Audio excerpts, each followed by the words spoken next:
સુરતમાં લિંબાયતના એક ગાર્ડનમાં 4 વર્ષના મોટા ભાઈ સાથે રમી રહેલી 2 વર્ષીય બાળકીને 21 વર્ષીય મનોવિકૃત યુવાન યૌન શોષણના ઈરાદે ઢસડીને શેડમાં લઈ ગયો હતો.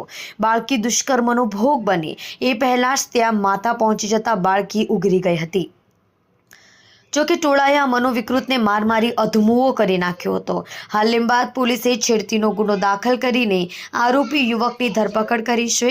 અત્રે ઉલ્લેખનીય છે કે ઘણા સમયથી મારા લગ્ન કરાવી દો સહિતનું રટણ કર્યા કરતો આ યુવક વિકૃતિની હદ પાર કરી ગયો હતો. સર, કંઈક લિંબાયતમાં છેડતીની ઘટના હતી, શું ઘટના અને કઈ રીતે પોલીસે તપાસ? લિંબાયત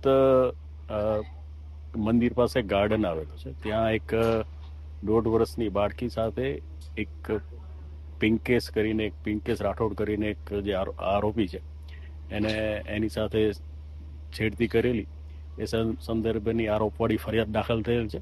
જે સંદર્ભે સ્થળ ઉપર જ આ લોકોએ ત્યાં ભેગા થઈ ગયેલા અને ઝપાઝપી થયેલી અને જે આરોપી છે એને માર પણ મારવામાં આવેલો.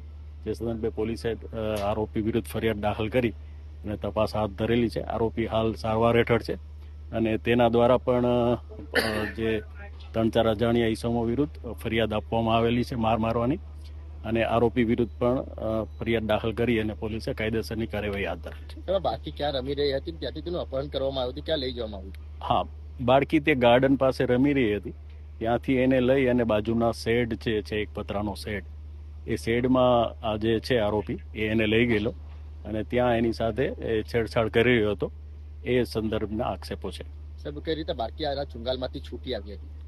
હા, એ જે બાળકીની જે માતા છે એ ત્યાં આવીને એને જોઈ ગયેલી અને ત્યાં પછી એને અન્ય માણસોને બોલાવતા માણસો ત્યાં આવી ગયેલા અને બાળકીને ત્યાંથી છોડાવી છે.